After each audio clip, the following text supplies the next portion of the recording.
안녕하세요. 과통TV 북한과학기술 돌파보기 변학문입니다. 이번 영상에서는 북한의 연구형 대학 건설 시도에 대해 살펴보겠습니다. 지난 6월 말 노동신문에는 김일성 종합대학 부총장 정만호의 글이 실렸습니다.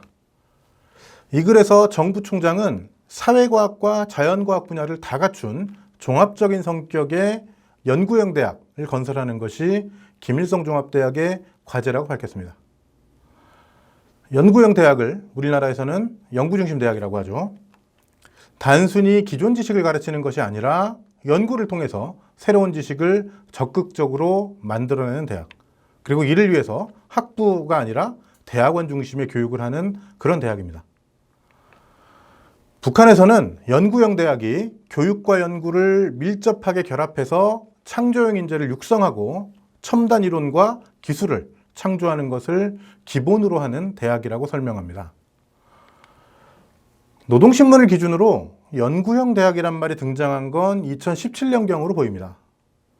하지만 그보다 몇 년 전부터 북한은 주요 대학들을 인류급 대학으로 발전시켜야 한다고 강조하면서 교육과 연구의 밀접한 결합, 창조형 인재 양성, 과학이론과 기술 창조 중심의 대학을 얘기했습니다. 북한은 현 시대가 과학기술이 빠르게 발전하면서 종합적인 국력을 좌우하는 지식경제 시대이기 때문에 대학들도 적극적으로 새로운 과학기술 지식을 만들고 경제를 포함한 국가 발전에 더욱 많이 기여해야 한다고 보고 있습니다. 현재까지 북한은 연구개발 역량이 가장 높은 김일성 종합대학, 김책공대, 리과대학을 연구형 대학으로 전환하는 데 주력하고 있습니다. 이 대학들을 먼저 세계적 수준의 연구형 대학으로 만들고 이곳들을 본보기로 삼아서 다른 대학들을 발전시키겠다는 겁니다. 자, 그럼 북한이 연구형 대학을 만들기 위해서 그간 어떤 노력들을 해왔는지 살펴보겠습니다. 좀 미리 말씀드리면 전공과 학과 개편, 대학원 교육 강화, 연구소 신설, 첨단 제품 개발 기지 건설, 대외 과학기술 교류 협력 확대 등입니다. 먼저 전공과 학과 개편입니다.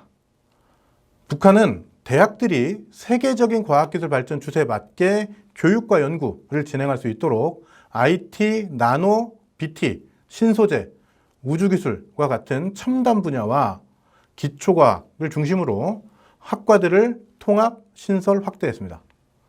예를 들어 2019년에는 정보보안, 나노재료, 로봇공학 관련 학과들을 신설했고 2020년에는 인공지능, 빅데이터 관련 학과와 강좌를 확대했다고 합니다. 그리고 경제과학, 그러니까 융합과학을 발전시키기 위해서 자연과학, 사회과학, 공학 등이 결합된 학과들도 개설했다고 알려졌습니다. 다음으로 대학원 교육 강화를 보면 북한은 고급 연구 인력을 더 많이 양성하기 위해서 우리의 대학원에 해당하는 박사원, 정원을 늘리고 학부를 졸업한 뒤 바로 박사원에 진학해서 계속 공부하는 연속교육 체계를 확대했습니다. 전통적으로 북한은 대학을 졸업한 뒤에 바로 박사원에 진학하는 경우는 극소수였고 대신 직장이나 연구소에 배치돼서 일을 하다가 좋은 성과를 내면 논문으로 발전시켜서 학위를 받는 경우가 많았습니다. 그러다 보니 상대적으로 연구 역량이 왕성한 젊은 시절에 연구에 매진하지 못하고 학위도 늦게 받았습니다. 북한은 이제 연속교육 체계를 확대해서 젊은 나이에 연구에 더욱 몰입하고 학위를 빨리 받도록 바꾸고 있습니다. 그리고 청년 과학자들에 대한 기대감을 자주 드러내고 있습니다. 다음으로 북한은 기존 강좌를 연구소나 연구실로 전환했습니다. 북한 대학에서 강좌는 학과목 하나 또는 연관 과목 몇 개를 합친 일종의 세부 전공 또는 작은 학과입니다. 강좌는 교육과 연구를 병행한다고 되어 있지만 실제로는 교육에 더 중점을 두었다고 합니다. 그래서 북한은 강좌를 연구소나 연구실로 개편하고 연구의 비중을 더 높이고 있습니다. 대표적인 사례가 김일성 종합대학 물리학부인데요.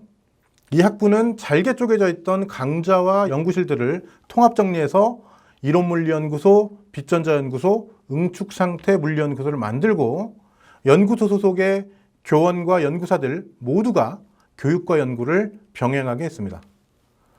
이를 통해서 최신 과학기술 성과들이 바로바로 교육 내용에 반영될 수 있게 됐고 학부생들과 박사원생들이 연구개발에 참여할 기회가 확대됐고 그만큼 연구소의 연구 역량도 강화되었다고 합니다. 이런 조치를 통해서 가장 두드러진 성과를 거뒀다고 평가를 받는 빛전자연구소에 대해서 작년 10월에 올린 토파보기 17에 다뤘으니까 참고하시기 바랍니다. 자, 이제 첨단 제품 개발기지 건설에 대해 살펴볼 차례입니다. 북한이 연구형 대학을 건설하려는 가장 중요한 이유는 경제 발전에서 대학의 역할, 나아가 과학기술의 비중을 높이기 위함입니다.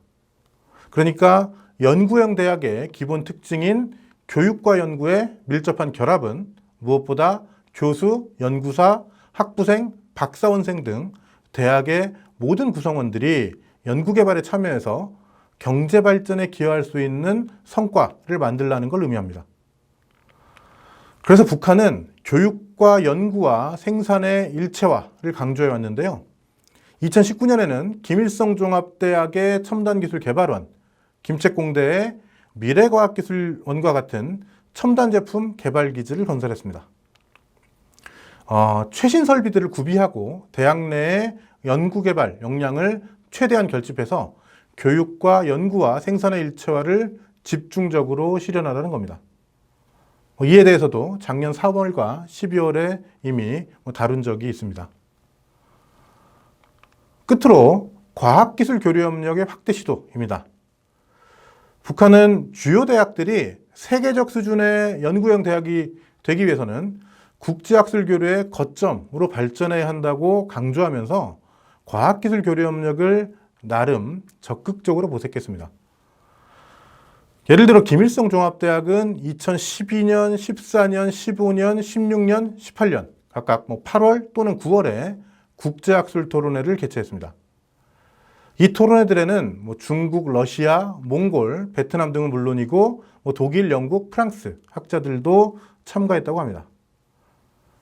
또 김일성 종합대학 창립 70주년이었던 2016년에는 5월에도 국제 행사를 개최했는데 이때는 노벨상 수상자 3명이 참가하기도 했습니다.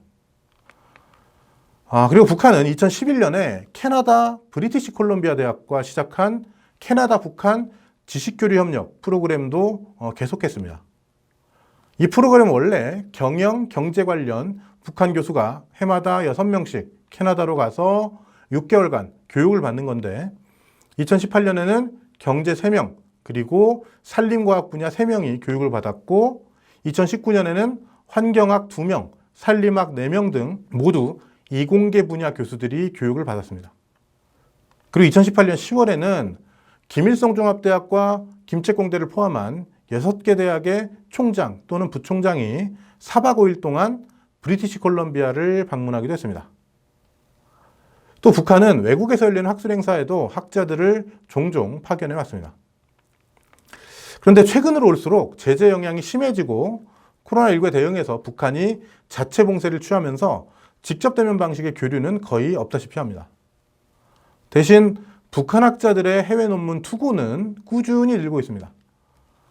김정은 집권 직후 연간 3, 40편에 불과했던 해외 발표 논문이 2019년에는 190편 가까이 늘어났고 아마 2020년에는 그보다 더 많이 늘어난 걸로 추정이 됩니다. 물론 이건 연간 수만 편 이상의 SCI급 논문이 나오는 우리나라와 비교하면 극히 적은 수이지만 북한 자체를 보면 좀 많이 늘어난 겁니다. 자, 이걸 한번 보실까요? 자, 이건 김책공대 홈페이지에서 자기네 소속 교수들의 SCI 논문을 소개하는 페이지입니다. 자, 여기 박지민은 북한에서 자동화와 컴퓨터 조종 시스템의 권위자이고 국가 최우수 과학자에 선정된 적도 있습니다. 자, 여기 파란색이 논문 제목인데요. 이걸 클릭하니까 이렇게 실제 논문으로 연결이 됐습니다. 지금까지 북한의 해외 발표 논문에서 김책공대 교수들의 논문이 4분의 1 정도, 그리고 김일성 종합대학이 절반 정도를 차지한다고 합니다. 현재까지 추세를 보면 앞으로도 북한 학자들의 해외 논문 발표는 계속 늘어날 것 같습니다. 자, 지금까지 북한이 주요 대학을 연구형 대학, 즉 연구 중심 대학으로 발전시키기 위해서 어떤 조치들을 취해왔는지 살펴봤습니다.